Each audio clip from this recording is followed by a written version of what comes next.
गोदावरी नदीच्या खाली हरिश्चंद्र भालाघाट डोंगररांग आहे, त्याच्या आतमधून नदी कोणती निघली आहे, कोणती आहे तर भीमा नदी आहे, है ना. भीमा नदीच्या खालोखाल शंभू महादेव डोंगररांग आहे, त्याच्या खालोखाल कोणती नदी आहे, कृष्णा नदी. म्हणजे हा असा नद्यांचा क्रम आहे. तर एकच मिनिट तुम्हाला पटकन क्लिअर करून देतो आहे मी.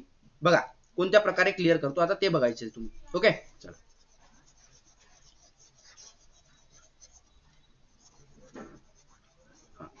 नदी क्लिअर दिसत नाही. ओके आता दिसेल, आता समजेल, काय हरकत नाही, काय हरकत नाही. चला काय हरकत नाही सर, काय हरकत नाही, सर्व दिसेल. हा इकडे कोणतं म्हटलं आपण, वर, सर्वात वर, वर आपण म्हटलं विंध्य. स्क्रीनशॉट काढून घ्या, लक्षात ठेवा. वर म्हटलं विंध्य. त्याच्यानंतर नदी कोणती म्हटली, नदी म्हटली आपण नर्मदा. कोणती म्हटली, नर्मदा नदी, है ना, नर्मदा नदी म्हटली. त्याच्यानंतर काय म्हटलं, त्याच्यानंतर काय म्हटलं, सातपुडा. काय म्हटलं, सातपुडा पर्वतरांग, है ना, सातपुडा पर्वतरांग. त्याच्यानंतर नदी कोणती म्हटली आपण, तापी नदी. काय म्हटले, तापी नदी. त्याच्यानंतर पर्वत म्हटलं कोणतं, कोणतं म्हटलं, सातमाळा अजिंठा. कोणतं, सातमाळा अजिंठा. ओके, सातमाळा अजिंठा, लक्षात येत आहे, सातमाळा अजिंठा. त्याच्यानंतर नदी कोणती म्हटली, गोदावरी. कोणती, गोदावरी म्हटली. ओके. त्याच्यानंतर कोणता म्हटला पर्वत, सांगा पटकन, बोला पटकन, फास्ट बोला, फास्ट फास्ट बोलायचं आहे, बोला पटकन. कोणती आहे, गोदावरीच्या खालोखाल, व्हेरी गुड. कोणती आहे, हरिश्चंद्र बालाघाट. कोणती आहे, हरिश्चंद्र बालाघाट, हरिश्चंद्र बालाघाट. ओके, हरिश्चंद्र बालाघाट. त्यानंतर कोणती नदी आहे, कोणती नदी आहे, भीमा नदी आहे. कोणती आहे, भीमा नदी, है ना, भीमा नदी आहे. त्यानंतर कोणती डोंगर रांग आहे, कोणती डोंगर रांग आहे तर ही कोणती डोंगर रांग आहे, ही शंभू महादेव, है ना, शंभू महादेव डोंगर रांग. कोणती, शंभू महादेव, शंभू महादेव डोंगर रांग. आणि त्याच्या खालोखाल नदी आहे कृष्णा नदी. म्हणजे महाराष्ट्राचा जर विचार केला, महाराष्ट्रात जर आपण वरून खाली उतरतो आहे तर सर्वात आधी आपल्याला दिसतो, काय दिसतो रे, सर्वात आधी दिसतो आपल्याला विंध्य पर्वत. काय दिसतो, विंध्य पर्वत. त्याच्यानंतर खालोखाल नदी येते आपली, ती आहे नर्मदा नदी. हे फक्त 54 किलोमीटर वाहते महाराष्ट्रात. त्यानंतर सातपुडा पर्वत दिसतो आपल्याला, सातपुडा पर्वत. त्याच्यानंतर तापी नदी आहे, ही फक्त 208 किलोमीटर वाहते महाराष्ट्रात, लक्षात आलं. त्याच्यानंतर सातमाळा अजिंठा पर्वत आहे. त्याच्यानंतर महाराष्ट्राची मुख्य नदी आहे, लक्षात आलं का, मुख्य नदी आहे, तिने सर्वात जास्त क्षेत्र व्यापलेले आहे, लक्षात आलं. तर ती नदी कोणती आहे आपली, ही गोदावरी नदी आहे. ती किती वाहते महाराष्ट्रात, 668 किलोमीटर वाहते. किती, 668. ओके. त्यानंतर हरिश्चंद्र बालाघाट ही डोंगर रांग आहे. त्याच्यानंतर भीमा नदी आहे, जी भीमा नदी 451 किलोमीटर वाहते महाराष्ट्रात, लक्षात आलं का. त्याच्यानंतर शंभू महादेव डोंगर रांग आहे. त्याच्यानंतर कृष्णा नदी आहे, ती फक्त 282 किलोमीटर महाराष्ट्रामध्ये वाहते. म्हणजे ह्या अशा महाराष्ट्रातील नद्या आहेत, लक्षात येत आहे तुम्हाला, महाराष्ट्रातील ह्या अशा नद्या आहेत. ओके, मी क्लिअरच करून देतो, एक मिनिट. ओके चला, आता वळूया आपण आपल्या माहितीकडे. तर बघा, गोदावरी नदी, लक्षात ठेवा रे मित्रो, रे मित्रो ध्यान में रखो, है ना, गोदावरी नदी. आता गोदावरी नदी हिचा उगम झाला नाशिक जिल्ह्यातील त्र्यंबकेश्वर तालुक्यातील पश्चिम घाटावरील ब्रह्मगिरी पर्वतावर गोदावरी नदीचा उगम झालेला आहे. कुठे झाले आहे, गोदावरी नदीचा उगम कुठे झालेला आहे, पश्चिम घाटावरील ब्रह्मगिरी पर्वतावर गोदावरी नदीचा उगम झाला आहे. कुठे, त्र्यंबकेश्वर तालुका, नाशिक जिल्हा, ध्यानात ठेवा बरं का, महत्वाचा आहे. त्यानंतर हिची महाराष्ट्रामध्ये लांबी 668 किलोमीटर, तर भारतातील तिची लांबी 1450 किलोमीटर इतकी आहे. समजलं मी काय म्हणतोय. तर या नदीचे क्षेत्रफळ, हिने महाराष्ट्रातील एकूण नदी खोऱ्यांपैकी फक्त गोदावरीचे एकूण क्षेत्रफळ 49% क्षेत्र हिने व्यापलेले आहे. किती, 49% क्षेत्र व्यापलेले आहे. हायलाइट केलेल्या शब्दाला लक्षात ठेवा. आणि भारतातील गोदावरी नदीने एकूण 10% क्षेत्र व्यापले आहे. किती, 10% क्षेत्र व्यापलेले आहे. समजत आहे का मी काय म्हणतो आहे. तर या गोदावरी नदीने महाराष्ट्राचे 49% क्षेत्र व्यापलेले आहे आणि भारताचे हिने 10% क्षेत्र व्यापलेले आहे. तर भारतामध्ये हिची लांबी किती आहे, 1450 किलोमीटर, आणि महाराष्ट्रामध्ये हिची लांबी किती आहे, 668 किलोमीटर. हा महत्वाचा पॉइंट आहे, हा प्रश्न विचारला जातो, लक्षात ठेवा, ध्यानात ठेवा. ओके. तर अशी गोदावरी नदीचा उगम कोणत्या ठिकाणी झाला, ब्रह्मगिरी पर्वतावर झालेला आहे, त्र्यंबकेश्वर तालुका, लक्षात ठेवायचं आहे. चला समोर पटकनच गोदावरी नदीवर जेवढं काही बेसिक माहिती आहे ती माहिती आपण तुमच्यापर्यंत पोहोचवण्याचा प्रयत्न करत आहोत, लक्षात ठेवलं का. ओके, हा तर बघा, गोदावरी नदी दख्खन पठारावर वाहते, पश्चिम घाटापासून पूर्व घाटापर्यंत प्रवास करते. काय म्हटलंय? गोदावरी नदी दख्खन पठारावर वाहते. हे बघा, हे दख्खन पठारावर वाहते. हा दख्खनचा पठार आहे महाराष्ट्रामध्ये. ह्या दख्खन पठारावरून गोदावरी नदी अशी वाहते. ह्या पश्चिमेला आहे हा पश्चिम घाट आहे की नाही. नाशिक कुठे आहे? पश्चिमेला इकडे. लक्षात आलं का? नाशिक कुठे आहे? पश्चिमेला आहे इकडे. तो पश्चिमेकडून ती नदी इकडे पूर्वेकडे वाहते, है ना. इकडे पूर्वेकडे म्हणजे काय म्हटलंय सरळ सोप्या शब्दामध्ये, गोदावरी नदी दख्खन पठारावर वाहते, पश्चिम घाटापासून ते पूर्व घाटापर्यंत प्रवास करते. म्हणजे बघा, पूर्वेकडील राज्यामध्ये जाते ती आंध्र प्रदेश, राजमंद्री या ठिकाणी. लक्षात आलं का? तर महाराष्ट्रातील नाशिक, अहमदनगर, औरंगाबाद, नांदेड ह्या जिल्ह्यातून प्रामुख्याने गोदावरी नदी वाहत असते. लक्षात ठेवा बरं का, कोणत्या कोणत्या जिल्ह्यातून वाहत असते, कोणत्या कोणत्या जिल्ह्यामध्ये तिच्या उपनद्या आहेत, ह्या सुद्धा तुमच्या लक्षात राहणं गरजेचं आहे मित्र. लक्षात आलं का? तर कुठे? महाराष्ट्रातील नाशिक, अहमदनगर, औरंगाबाद, नांदेड या जिल्ह्यातून प्रामुख्याने गोदावरी नदी वाहत असते. आता गोदावरी नदीच्या खोऱ्याने महाराष्ट्राच्या 49% क्षेत्र व्यापलेले आहे. मगाशी सुद्धा बघितलं आपण, आता सुद्धा बघितलं. लक्षात आलं का? ओके, चलायचं समोर. बघा, थोडक्यात माहिती आहे. आज काही प्रश्न नाही. आज म्हणजे 2 दिवसापासून आपले क्लास झाले नाही, याच्यामुळे हा पटपट टाईप करण्यात आला आणि तो प्रश्न तुमच्याकडे घेण्यात आले. लक्षात आलं का? म्हणजे याची सोपी सोपी माहिती आपण बघणार आहोत. आपला क्लास जास्त मोठा होणार नाही किंवा छोटाही होणार नाही. लक्षात येत आहे तुम्हाला? ओके, गोदावरी नदी तुम्ही समजूनच घ्या, म्हणजे दिमागात भरूनच घ्या याच्यासाठी. लक्षात आलं का? समजून घ्या पूर्ण गोदावरी नदी. ओके, चला. त्यानंतर बघा, दक्षिण भारतातील गंगा म्हणूनही गोदावरी नदीला ओळखतात. दक्षिण भारतातील गंगा म्हणूनही गोदावरी नदीला ओळखले जाते. लक्षात आलं? दक्षिण भारतातील गंगा म्हणूनही गोदावरी नदीला ओळखले जाते. तर गंगा नदीच्या खालोखाल गोदावरी नदी पवित्र मानली जाते, है ना. गंगा नदीच्या खालोखाल गोदावरी नदी पवित्र मानली जाते. तर गंगा नदीनंतर देशातील दुसरी मोठी नदी गोदावरी नदी आहे आणि महाराष्ट्रातील सर्वात मोठी नदी आहे. गोदावरी नदी ही नदी आहे. लक्षात आलं? सर्वात मोठी, महाराष्ट्रातील सर्वात मोठी नदी गोदावरी आहे. भारतातून दुसऱ्या क्रमांकाची सर्वात मोठी नदी कोणती आहे? ती गोदावरी आहे. सह्याद्री पर्वतात नाशिक जिल्ह्यामध्ये त्र्यंबकेश्वर येथील ब्रह्मगिरी टेकडीवर गोदावरी नदीचा उगम झालेला आहे. गोदावरी नदी पूर्ववाहिनी असून महाराष्ट्राच्या तेलंगणा, आंध्र प्रदेश राज्यातून वाहत जाऊन राजमंद्री जवळ बंगालच्या उपसागराला जाऊन मिळते. आता तुम्हाला माहिती आहे, या 3 राज्यातून ती वाहत असते. कुठून? हे महाराष्ट्रातून. महाराष्ट्राची प्रमुख नदी आहे. त्यानंतर तेलंगणा राज्यातून जाते. त्यानंतर आंध्र प्रदेश. लक्षात आलं? आंध्र प्रदेशच्या राजमंद्री या ठिकाणी ती राजमंद्री या ठिकाणाजवळ जाऊन बंगालच्या उपसागराला मिळत असते. कुठे मिळत असते? बंगालच्या उपसागराला. लक्षात ठेवा. ओके, चला. त्यानंतर बघा, गोदावरीच्या उपनद्या. ओके, गोदावरीच्या उपनद्या खूप महत्वाच्या आहेत बरं का. लक्षात ठेवा, तुमच्या कानावरून जाऊ द्या.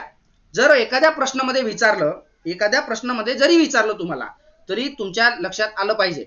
ओके, तरी तुमच्या लक्षात आलं पाहिजे. गोदावरीच्या उपनद्या बघून घ्या. गोदावरीच्या उजव्या तीरावरून म्हणजेच दक्षिणेकडून गोदावरीला दारणा, प्रवरा, मुळा, बोर, सिंदफणा, बिंदुसरा, कुंडलिका या नद्या मिळतात. बघा रे, कुठून? गोदावरीच्या उजव्या तीरावरून म्हणजेच दक्षिणेकडून. कुठून? दक्षिणेकडून गोदावरीला दारणा, प्रवरा, मुळा, ओके, बोर, सिंदफणा, बिंदुसरा, कुंडलिका ह्या नद्या मिळत असतात. ओके, ह्या नद्या मिळत असतात. समजलं आहे का रे? समजलं आहे तुम्हाला? हा, लक्ष द्या इकडं. ओके, त्यानंतर गोदावरीच्या डाव्या तीरावरून म्हणजेच उत्तरेकडून. कुठून? उत्तरेकडून. हा, उत्तरेकडून कोणत्या नद्या मिळत असतात? शिवना, खाम, कादवा ह्या नद्या मिळतात. कुठून? उत्तरेकडून. लक्षात आलं का? डावा तीर म्हणजे उत्तरेकडून. लक्षात ठेवा. कशा प्रकारे म्हटलंय मी तुम्हाला सांगतो. हे बघा, आता हा नाशिक आहे इकडे, हा महाराष्ट्रातून इकडे, हा इकडे असा नाशिक आहे बघा. ओके, हे अशी जाते नदी आपली. तर आता डावा तीर म्हणजे ही अशी जात आहे बघा, अशी जात आहे ती. ओके, हा, थांबा एकच मिनिट. हे अशा प्रकारे जात आहे, तर तिचा हा डावा बाजू राहील ना, तर डावा बाजू म्हणजे ही आहे, तर वरून राहील ना. लक्षात आलं का? असं आपण जात आहोत. आपली डावी बाजू कोणती आहे? ही. आणि उजवी बाजू कोणती आहे? ही. म्हणजे डाव्या बाजून म्हणजे उत्तरेकडून हे इकडं खाम नदी, ते कुठून येते? शिवना नदी इकडून वरून येते. लक्षात आलं का? आणि खालून बिंदुसरा, बीड हे इकडे आहे खाली. इकडे आहे की नाही? खाली हे इकडे आहे. आणि औरंगाबाद तिकडे वर आहे की नाही? त्या ठिकाणाहून येते. ते येते ना औरंगाबादवरून खाम येते की नाही? म्हणजे ती अशी येते. लक्षात ठेवा. म्हणजे उत्तरेकडून म्हणजे डाव्या बाजूकडून आणि दक्षिणेकडून म्हणजे उजव्या बाजूकडून. लक्षात आलं का? हा, कुंडलिका नदी फ्रॉम जालना, हा तिकडून. लक्षात आहे. त्यानंतर गोदावरीच्या डाव्या तीरावरून म्हणजेच उत्तरेकडून शिवना, खामकाद्वा ह्या नद्या मिळतात. ओके. तर गोदावरी नदी गडचिरोली जिल्ह्याच्या दक्षिण सरहद्दीवरून पुन्हा महाराष्ट्रात प्रवेश करते. महत्वाचा पॉइंट आहे. तर गोदावरी नदी गडचिरोली जिल्ह्याच्या दक्षिण सरहद्दीवरून पुन्हा महाराष्ट्रात प्रवेश करते. तेथे गोदावरीला प्राणहिता व इंद्रावती नद्या मिळतात. महत्वाचा पॉइंट आहे, लक्षात ठेवा. ओके. प्राणहिता आणि इंद्रावती नद्या मिळतात. म्हणजे महाराष्ट्रातून बघा, महाराष्ट्रामध्ये हे गोदावरी नदी जी आहे हे महाराष्ट्रात दोनदा प्रवेश करते. लक्षात आलं का? महाराष्ट्रामध्ये 2 वेळा प्रवेश करते. किती वेळा? 2 वेळा प्रवेश करते. 2 वेळा. ओके. 2 वेळा प्रवेश करते. 2 वेळा, है ना? 2 वेळा. 2 वेळा प्रवेश करत असते महाराष्ट्रात. किती वेळा? 2 वेळा प्रवेश करत असते. लक्षात ठेवायचं आहे. म्हणजे गोदावरी नदी गडचिरोली जिल्ह्याच्या दक्षिण सरहद्दीवरून पूर्ण महाराष्ट्रात प्रवेश करते. हे बघा, दाखवलंच आहे इथं. आपण मॅपच तसा घेतला. हे इथं करते ना, इथं करते की नाही? म्हणजे इथून अशी जाते ती. तिकडेच तिला कोण कोण भेटते? प्राणहिता आणि इंद्रावती भेटत असते. लक्षात ठेवा. ओके. चलायचं समोर. चला. त्यानंतर बघा, गोदावरी नदी खोऱ्यातील लोक मराठी आणि तेलुगू भाषिक आहेत. साधारणशी गोष्ट आहे. मराठी आणि तेलुगू भाषिक आहेत. आपला हा महाराष्ट्र आहे. हा महाराष्ट्र एमएच मराठी.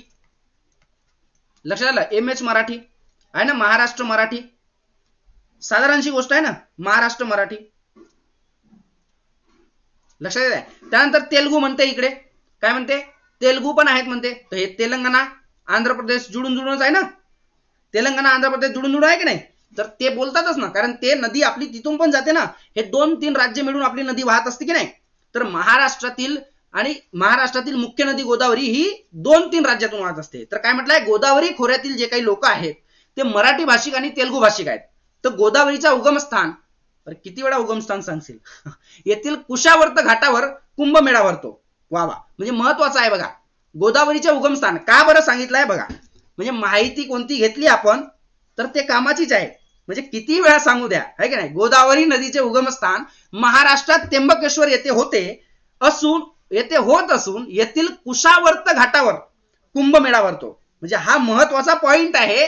म्हणून त्यांनी सांगितलं आहे की तिथे उगम होते. समजत आहे का? नमस्कार नमस्कार आचलजी, नमस्कार नमस्कार. चला, समजत आहे ना? तर काय म्हटलं? गोदावरी नदीचे उगमस्थान महाराष्ट्रात त्र्यंबकेश्वर येथे होत असून येथील कुशावर्त घाटावर कुंभमेळा भरतो व लाखो भाविक स्नान करतात, है ना? लाखो भाविक स्नान करतात. तर त्र्यंबकेश्वर हे 12 ज्योतिर्लिंगापैकी एक आहे, है ना? त्र्यंबकेश्वर हे 12 ज्योतिर्लिंगापैकी एक आहे. तर त्र्यंबकेश्वरापासून असलेले नाशिक औद्योगिक शहर आहे, है ना? त्र्यंबकेश्वरापासून जवळ नाशिक हे औद्योगिक शहर आहे. तर जायकवाडी सिंचन प्रकल्प हा आशियातील सर्वात मोठा मातीचा बंधारा आहे.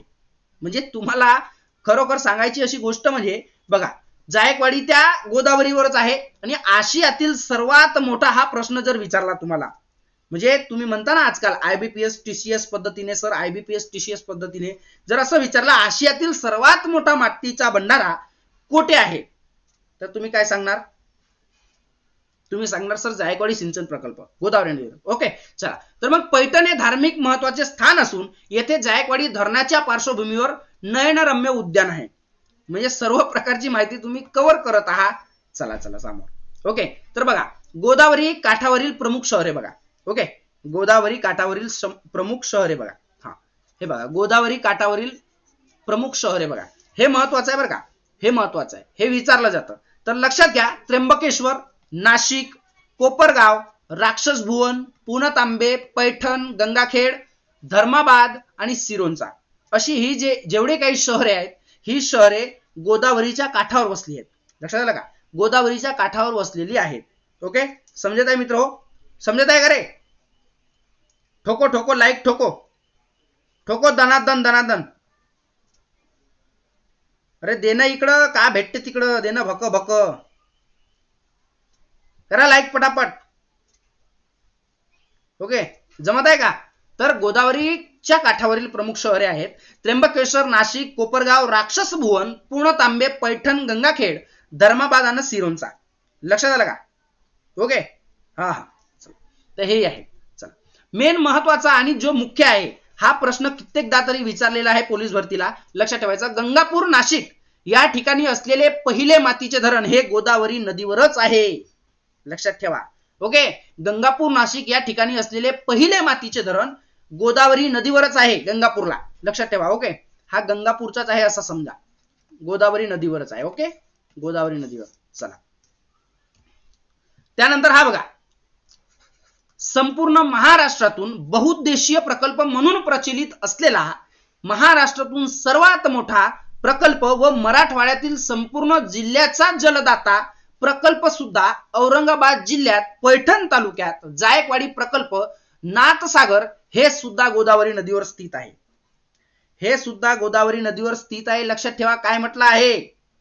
अरे काय म्हटलंय लक्षात ठेवा. संपूर्ण महाराष्ट्रातून बहुउद्देशीय प्रकल्प म्हणून प्रचलित असलेला महाराष्ट्रातून सर्वात मोठा व महाराष्ट्रातील मराठवाड्यातील संपूर्ण जिल्ह्याचा जलदाता प्रकल्प सुद्धा औरंगाबाद जिल्ह्यात पैठण तालुक्यात जायकवाडी प्रकल्प नाथसागर हे सुद्धा गोदावरी नदीवर आहे.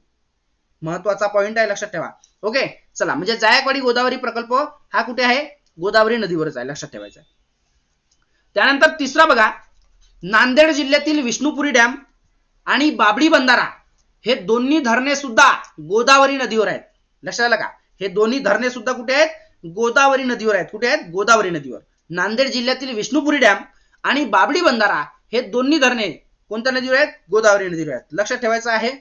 चला, त्यानंतर गोदावरी नदी खोऱ्यातील संगमस्थळ बघून घ्या. हे सुद्धा महत्वाचे आहे बरं का. आपण सर्व पाठच करणार आहोत तुम्हाला, म्हणजे कोणत्याही पद्धतीचा तुमचा एक पण प्रश्न राहणार नाही त्याच्या मागचा. ओके, त्याच्या मागचा एक पण प्रश्न तुम्हाला राहणार नाही, लक्षात येत आहे? लक्षात येत आहे? चला, तर पहिला बघा, गोदावरी आणि कादवा यांचा संगम कुठे होतो? गोदावरी आणि कादवा यांचा संगम नांदूर मधमेश्वर नाशिक. कुठे होतो? नांदूर मधमेश्वर नाशिक. लिहून घेत असाल तर लिहून घ्या. काय म्हणतो आहे? लिहून घेत असाल तुम्ही तर लिहून घ्या रे, लिहून घेत असाल तर लिहून घ्या, महत्वाचं आहे. ओके, तर कुठे आहे? गोदावरी आणि कादवा यांचा संगम कुठे होतो? नांदूर मधमेश्वर नाशिक. दुसऱ्या प्रकारचा संगम पहा, गोदावरी आणि दारणा यांचा संगम कुठे होतो? सायखेडा नाशिक. कुठे होतो? सायखेडा नाशिक. गोदावरी आणि दारणा यांचा संगम कुठे होतो? सायखेडा नाशिक. तिसरा प्रश्न पहा, गोदावरी आणि प्रवरा, गोदावरी आणि प्रवरा यांचा संगम कुठे होतो? टोके अहमदनगर. कुठे होतो? टोके अहमदनगर. हा प्रश्न विचारलेला आहे आतापर्यंत, लक्षात आलं का? हा प्रश्न विचारलेला आहे. आयएमपी म्हणून याला करून ठेवतो मी, तुम्ही लक्षात ठेवा याला. आयएमपी म्हणजे इम्पॉर्टंट आहे हा प्रश्न. बाकी सर्व इम्पॉर्टंट आहेत, लक्षात ठेवा. सर्वचे सर्व इम्पॉर्टंट आहेत, पण हा प्रश्न जास्तीत जास्त वेळा विचारलेला आहे. आयएमपी है ना. तर गोदावरी प्रवरा टोके अहमदनगर आयएमपी आहे, महत्वाचा आहे, लक्षात येत आहे. चला, त्यानंतर 14वा प्रश्न बघा, गोदावरी शिवना धारेगाव औरंगाबादला आहे. कुठे आहे? धारेगाव औरंगाबाद, छत्रपती संभाजीनगर, लक्षात आलं का? गोदावरी आणि शिवना. त्यानंतर 5वा बघा, गोदावरी आणि खाम. कोणता आहे? गोदावरी आणि खाम. एस एस घेते सर. ओके ओके, नक्की घ्या, नक्की घ्या. ओके, गोदावरी आणि खाम. तर जोगेश्वरी आणि औरंगाबाद. कुठे आहे? जोगेश्वरी औरंगाबाद या ठिकाणी त्याचा संगम होत असतो. गोदावरी आणि खामचा कुठे होतो संगम? जोगेश्वरी औरंगाबाद. ठीक आहे. त्यानंतर 6वा प्रश्न बघा, गोदावरी आणि प्राणहिता. हा महत्वाचा आहे तुमच्यासाठी. गोदावरी आणि प्राणहिता, गोदावरी आणि प्राणहिता यांचा संगम कुठे होतो? नरगम. नरगम सिरोंचा. आपण सिरोंचाच लक्षात ठेवला, पण त्याचं मेन नाव आहे नरगम. काय नाव आहे? नरगम सिरोंचा या ठिकाणी होत असतो. कुठे? नरगम सिरोंचा. नरगम असलं तर नरगम द्यायचं, सिरोंचा असले तर सिरोंचा द्यायचं. अबे गोला जसा असेल तसा भरायचा. समजत आहे का रे? अरे समजत आहे का? ओके, जो आहे तो द्यायचा. दोन्ही प्रश्न बरोबरच आहे. गोदावरी आणि प्राणहिता यांचा संगम कुठे होतो? नरगम सिरोंचा. ओके, त्यानंतर 7वा प्रश्न बघा, गोदावरी इंद्रावती. गोदावरी इंद्रावती है ना. गोदावरी इंद्रावती यांचा संगम कुठे होतो? सोमनूर गडचिरोली. कुठे होतो? सोमनूर गडचिरोली. लक्षात आहे का? सोमनूर गडचिरोली. म्हणजे गोदावरी आणि इंद्रावती नदीचा संगम कुठे होतो? तर सोमनूर गडचिरोली या ठिकाणी होतो. जर तुम्ही समजा इकडचा म्हणजे चंद्रपूर गडचिरोली जिल्ह्याचा जर फॉर्म भरला पोलीस भरतीसाठी नाही का, जर तिकडचा जर तुम्ही फॉर्म भरला तर हा प्रश्न मी तरी सांगतो, तुम्ही कोणालाही विचारा, हा प्रश्न विचारला जाऊ शकतो. हा प्रश्न विचारला जाऊ शकतो. कारण हा प्रश्न तिकडचा आहे, हा विचारला जाऊच शकतो. लक्षात आलं का? मी सांगतो तुम्हाला, हा विचारला जाऊ शकतो प्रश्न, म्हणजे हा शक्यता आहे याची. त्यानंतर बघा 8वा प्रश्न काय म्हणतो आहे, गोदावरी आणि दक्षिण पूर्णा, गोदावरी आणि दक्षिण पूर्णा यांचा संगम कुठे होतो? कोठेश्वर परभणी. कुठे होतो? कोठेश्वर परभणी या ठिकाणी होतो, है ना, कोठेश्वर परभणी या ठिकाणी होतो. त्यानंतर 9वा प्रश्न बघा काय म्हणतो आहे, गोदावरी सिंदफणा. काय म्हणतो आहे? गोदावरी सिंदफणा यांचा संगम कुठे होतो? मंजरथ बीड. कुठे होतो? मंजरथ बीड. गोदावरी आणि सिंदफणा यांचा संगम कुठे होतो? मंजरथ बीड या ठिकाणी होत असतो. त्यानंतर 10वा बघा, 10वा प्रश्न काय म्हणतो आहे, गोदावरी आणि मांजरा, गोदावरी आणि मांजरा यांचा संगम कुठे होतो? कुंडलवाडी नांदेड. कुठे होतो? कुंडलवाडी नांदेड या ठिकाणी होतो. गोदावरी आणि मांजरा यांचा संगम कुठे होतो? कुंडलवाडी नांदेड या ठिकाणी होत असतो. म्हणजे मित्र हो, एवढे जे काही संगमस्थळे आहेत ते तुमच्या अति महत्वाचे आहेत. मी तुम्हाला सांगतो, एक नाही एक, याच्यातून 2-3 तरी तुम्ही ज्या ज्या जिल्ह्यात डबल टिबल फॉर्म भरता, जसे फॉर्म भरता, ज्या ज्या जिल्ह्यामध्ये तुम्ही जाल त्या त्या जिल्ह्यातील हा महत्वाचा प्रश्न आहे, हे विचारलंच जातं. लक्षात ठेवा. जिल्ह्याविषयी अभ्यास कसा करावा लागतो याचा सुद्धा मी एक लेक्चर घेणार आहे, की जिल्ह्याविषयी म्हणजे जिल्ह्याच्या माध्यमातून कसा अभ्यास करावा. ओके, म्हणजे काय विचारलं जाऊ शकतं, काय विचारलं जाऊ शकत नाही. लक्षात आलं का? हे सुद्धा आपण तुमच्यासाठी एक लेक्चर ठेवणार आहोत. समजत आहे मी काय म्हणतो आहे? तर एवढे संगमस्थळ तुम्हाला पाठ झाले. ओके, चला, तर झालं, एवढे संगम तुम्हाला पाठ झाली. आता याच्यानंतर दुसरी नदी आपण बघणार आहोत. याच्यानंतर दुसरी, हे गोदावरी नदीची माहिती इथपर्यंतच होती आणि हे तुम्हाला पोलीस भरतीसाठी अति महत्वाची माहिती होती. लक्षात आलं का? याच्यामध्ये घेतलेली संपूर्ण माहिती तुमच्या कामाची आहे. जास्तीत जास्त काय विचारतं गोदावरीवरील तुम्हाला माहिती आहे? जास्तीत जास्त काय विचारतं गोदावरीवरील? जास्तीत जास्त काय विचारतं? लांबी, पोलीस भरतीला लांबी, ओके, क्षेत्र, संगमस्थळे, संगमस्थळे विचारतात. त्यानंतर धरणे विचारतात. त्यानंतर उपनद्या विचारतात. त्यानंतर नदी काठ विचारतात. काय विचारतात? नदी काठ. हे सर्वच्या सर्व मी तुम्हाला इथे घेतले आहे. लक्षात आलं? सर्वच्या सर्व मी इथे घेतलेले आहे आज आता. ओके, सर्वच घेतले आहे, काही हरकत नाही. आज ते पण एकदम 3D च्या माध्यमातून तुम्हाला लक्षातच राहील. मित्रा, आपला क्लास इथपर्यंतच होता, है ना. शहरे, उगम, हा उगम विचारतो. उगम विचारतो. आपण सर्व घेतलाय ना, कोणत्या ठिकाणी उगम झाला, तिची लांबी किती आहे, भारतात किती आहे, भारताची किती आहे, तिला दक्षिण गंगा म्हणतात, रुद्र गंगा म्हणतात, हे म्हणतात, ते म्हणतात, ते म्हणतात, हे म्हणतात, सर्व आपण घेतलो ना, है की नाही. या नदीच्या खोऱ्यातील लोक कसे आहेत, तर तेलुगू आणि मराठी भाषिक आहेत. हे सुद्धा ट्रक भरून का, मी हेलिकॉप्टर भरून देतो. 50 हेलिकॉप्टर का आशीर्वाद लेके जाओ. 1 जानेवारीला एग्जाम आहे सर VRDची. ओके ओके ओके, नक्की नक्की.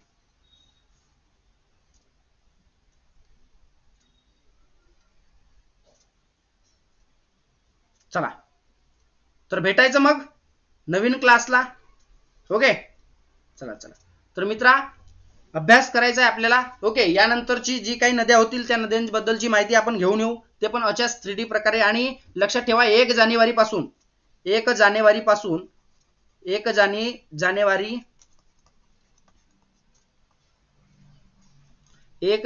2024 पासून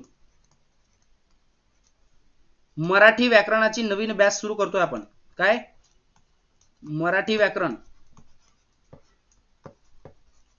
व्याकरणाची नवीन बॅच सुरू करतोय. मराठी व्याकरण काय करतो? मराठी व्याकरण सुरू करतो आपण. मराठी व्याकरण, तो पण एकदम विदर्भीय पॅटर्न मध्ये. कसं? विदर्भ पॅटर्न. लक्षात ठेवा, विदर्भ पॅटर्न खूप मजेदार असते बरं का. तुम्ही एकदा थांबून